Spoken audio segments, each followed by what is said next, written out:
واحمد حسن، عمرو زكي قطع، دخل، وقع عمرو زكي. وهنا بقى ايه، في صفاره، وايه بقى صفاره وضربه جزاء ولا ايه؟ هنشوف. معاك في 3. ايه ده ايه ده ايه ده ايه ده ايه ده؟ لا لا لا، ما ينفعش ما ينفعش. وفي ايه بقى في الوقت ده؟ في ركله جزاء لنادي الزمالك ولا ايه؟ وجمهور الزمالك اقتحم ارض الملعب. ما ينفعش ما ينفعش. اهون جمهور نادي الزمالك تواجد في ارض الملعب وبيولعوا شماريخ، وفي ضربه جزاء لمصلحه نادي الزمالك. ادي احمد حسن لعب الكوره عند عمرو زكي اللي مر ودخل جوه المنطقه، لكن كانت دفعه من فتحي مبروك وبقت ضربه جزاء لمصلحه نادي الزمالك. جمهور الزمالك اقتحم ارض الملعب. جمهور الزمالك اقتحم ارض الملعب، وفي ضربه جزاء لمصلحه نادي الزمالك في الوقت ده. جاي ينفذها احمد حسن، هو اللي واقف على تنفيذ ضربه الجزاء بالنسبه لنادي الزمالك.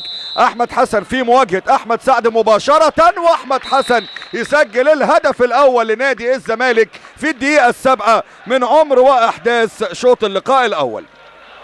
هدف لمصلحه نادي الزمالك، وادي هنا قدامنا المنظر باين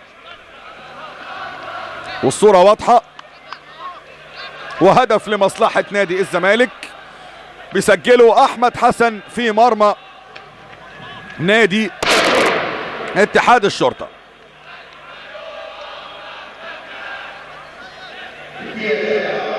هدف في الدقيقة 7 لنادي الزمالك عن طريق احمد حسن من ضربة جزاء. بالتأكيد نادي الزمالك كورة كانت اتلعبت بشكل متميز وكانت ضربة جزاء، وهتتلعب الكورة دلوقتي لمصلحة نادي اتحاد الشرطة، ولاعيبة الزمالك كلهم بيجروا على الجمهور وبيطلبوا منهم ان هم يغادروا بره ارض الملعب. واحمد سمير يعني يمكن كده بيتكلم على جمهور نادي الزمالك وبيطالبهم ان هم بيخرجوا، وبالفعل جمهور الزمالك بيسمع الكلام وبيغادر ارض الملعب في الوقت ده.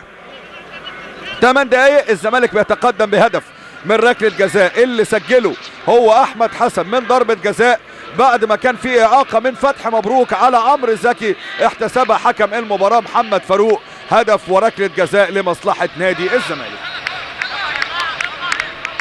اهيا اعاده لتسديده احمد حسن اللي ركن في زاويه حلوه قوي، واحمد سعد راح على الزاويه الشمال.